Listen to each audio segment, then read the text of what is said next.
After all the announcements we got from CES, is there any display that I would be really excited to get coming from an LG C1? No, I didn't get what I was hoping for. This is what I wanted. We already have it. It is a QD OLED on an MSI laptop. What I was looking for was basically that same screen on a bigger size, of course, as big as possible, with a glossy finish. Please, a glossy finish. For some reason, every single display we get for PC gaming is coming with a matte finish. Why? A matte finish is objectively worse, okay?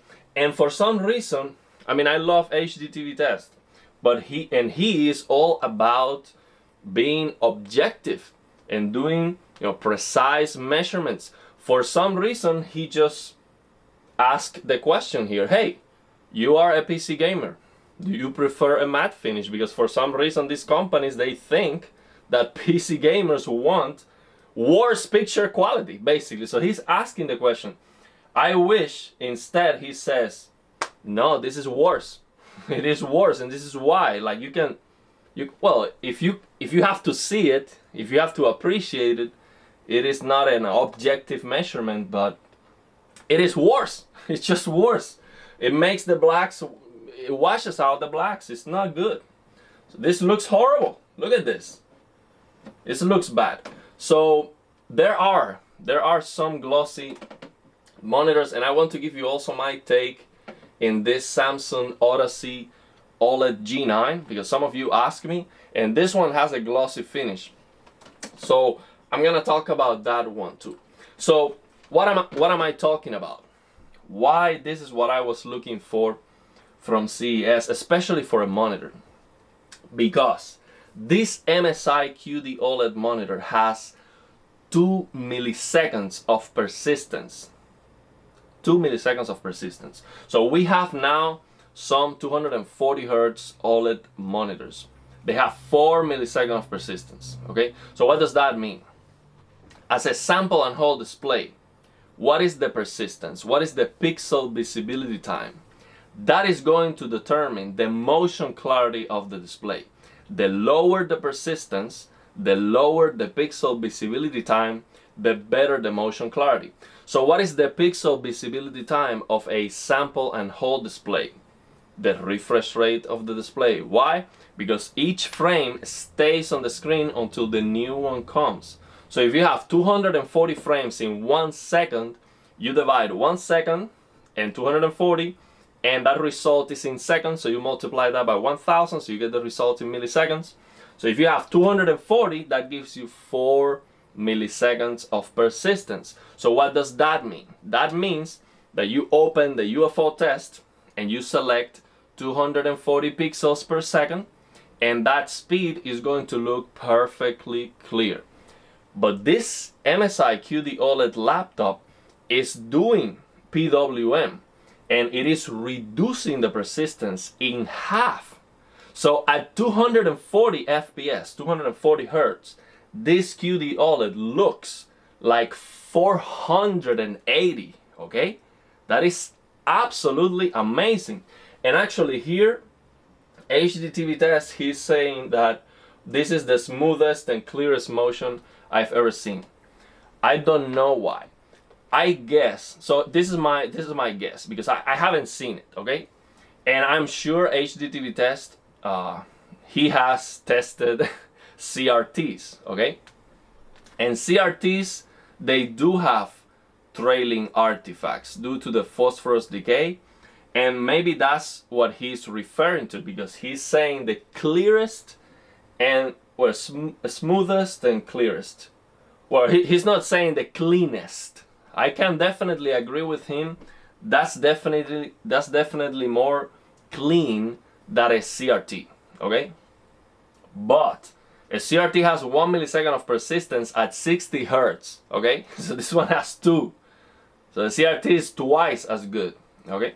So I'm not sure why he's saying that, but it definitely looks amazing, okay? Let's not be, let's not be so precise. It's definitely a fantastic display. and it's actually achieving that at a great brightness level, which is awesome. So what I was looking for was that same monitor, bigger size, glossy finish, as big as possible, glossy finish, at least 27-32 inches. That's what I would really consider. 27-inch would be great for a gaming monitor. It's 1440p. And I was also hoping to get from CES a 4K 240 Hz. So HDMI 2.1 is a limitation, but they can use DSE, display stream compression. And if we go to the Muridio HDMI 2.1 bandwidth calculator, we see that 4K 240 Hz is totally doable with the HDMI 2.1 bandwidth using DSE. So I was expecting to get that, and the only thing close that we got from that, as far as I know, let me know if you have some news that I'm not aware of, was a TCL 98-inch 4K 240. But the problem is that TCL display is reducing the vertical resolution in half when running at 240 Hz. And that is totally understandable, because the way these displays generate the frames is top to bottom, left to right. So the time it takes to go, 4K, the difference between 4K and 1440p in the amount of vertical pixels you have is basically from 2160 to 1440. Okay, so I'm sorry, from 4K to 1080p, because that display is cutting in half the vertical resolution. So the difference from 2160 to 1080 is half, basically. So if the display needs to refresh half of the pixels, it can refresh twice as fast. So basically, a 4K display has double the amount of lines. Okay, so if you need to refresh half, you can double the refresh rate. So that is what that gigantic 98-inch TCL monster is doing, and that's fine as an option. I love to have that option anyway, so I think that's a good idea. But I was hoping to get already a 240 Hz 4K OLED display, because that's what I would consider an upgrade, because screen size matters. So I have a 48-inch. I want it bigger. I want 55-inch, 65 if I can get for gaming. That would be awesome. And I want 4K 240 with black frame insertion on top of that. That would be the dream setup for now. And I'm not sure we're going to get that, because for some reason they are forgetting about black frame insertion. I believe they might just wait until they can just keep increasing the refresh rate, and they are going to forget about black frame insertion already, and that's not good in my opinion. So the future is high refresh rate, so no black frame insertion necessary, so we can get HDR, and we are going to achieve that high frame rate using a combination of AI, frame generation, and asynchronous reprojection. That's the future. But we are not there yet. So if all we can get right now is 120 Hz in this LG G3, for example, you have to include 120 Hz black frame insertion, and you have to include more options for the black frame insertion, because that's the only way that we can get better motion clarity. So yeah, for example, 120 Hz, you get a 25% black frame insertion, and you get 2 milliseconds of persistence, because with 120 you have 8 milliseconds. So you divide that by 4, which is 25%, and you get 2 milliseconds of persistence. So we can already get this. So yeah, it is just a shame that we are forgetting about that, because nobody knows. So these companies, they just care about advertising and to sell. So what they are advertising right now is more brightness, and that's good, but they are sometimes even sacrificing picture quality to push a little bit more brightness, like this QD OLEDs. We got some news that this QD OLED was trying to push from 1300 nits to 1500 nits, and it was raising the black level to achieve that, which is nonsense in my opinion. So yeah, it's all about advertisement and being able to market that to sell. So I was trying to get more information about this Samsung Odyssey G9, and I watched this video from the display guy.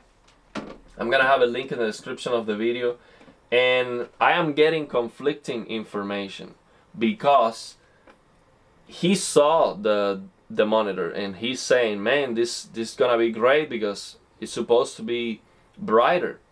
But then I read this on this website, which I'm gonna have also a link in the description of the video, and on this website it's saying that this Samsung OLED G9 is going to be display HDR True Black 400, which is 400 nits of peak brightness, and that is not even true HDR.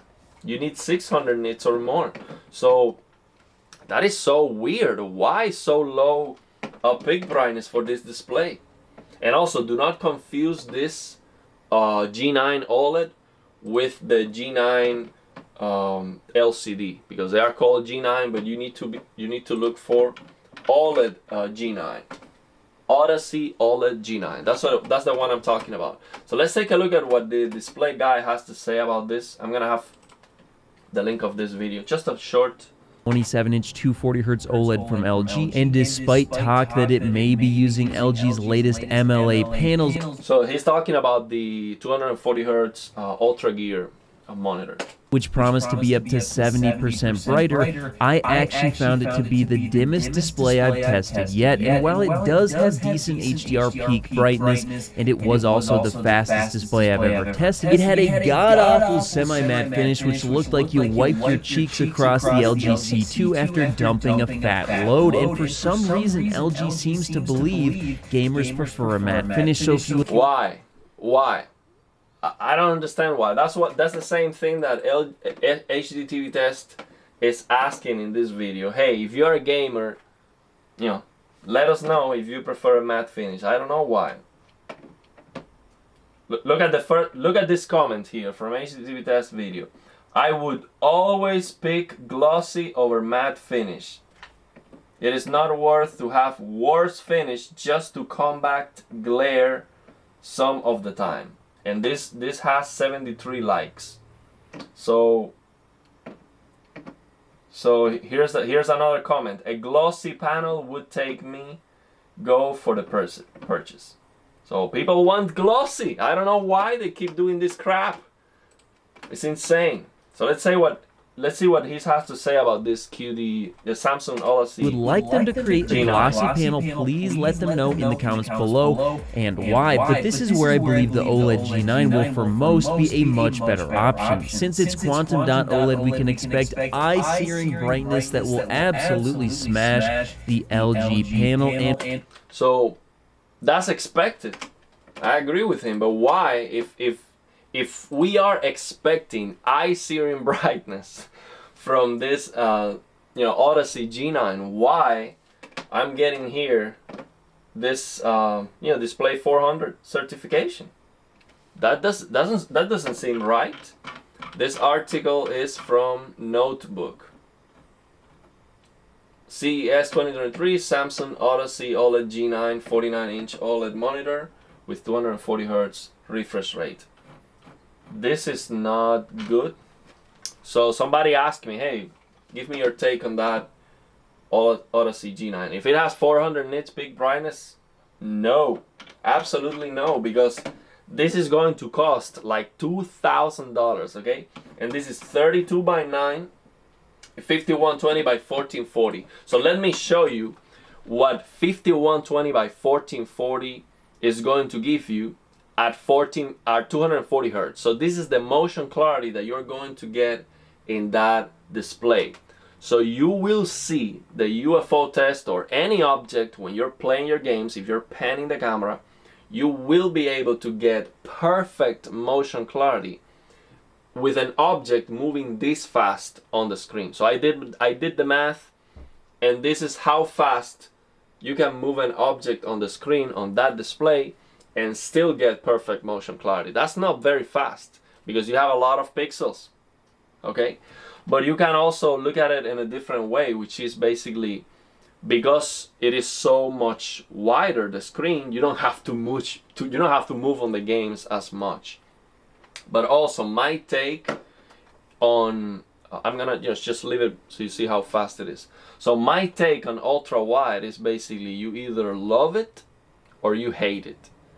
And also you have to consider that not every single game supports that ultra wide, and some of the games that do support it, they look very distorted in the corners, because I've tried that on this LG C1. I can create a 32:9 resolution. It's just very easy, and some games even have that in the menu. You can change the aspect ratio, like, you know, Horizon Zero Dawn or Warzone 2. You can just change the aspect ratio, and you see that the peripheral vision here, this section of the screens, the borders are distorted, like they look like a fish eye. They call that a fish eye, and I'm not a big fan of it. But when it works, and it works well, I imagine that it is great, and I can definitely understand why some people would love to have that, especially for competitive gaming.